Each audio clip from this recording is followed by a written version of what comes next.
Reddit Story 3 Part 7. I didn't bother screaming, though I was afraid anger trumped any fear I felt at that moment. I jumped up from the couch and pounded my palm against the glass. Lynn, are you crazy? What the hell is wrong with you? Just go home, I shouted. Now. She didn't move, and her ghastly expression never changed.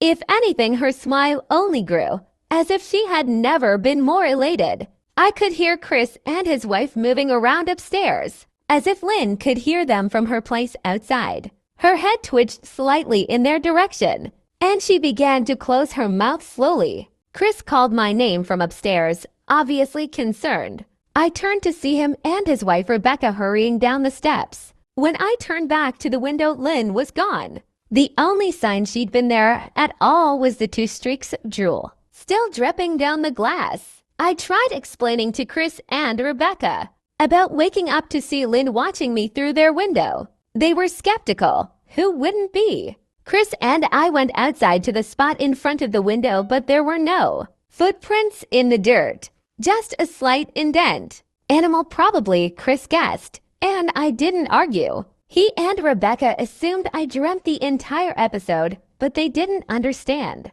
and I was too tired to explain it to them. I called out of work that day and turned my cell off. I didn't want to face Lynn.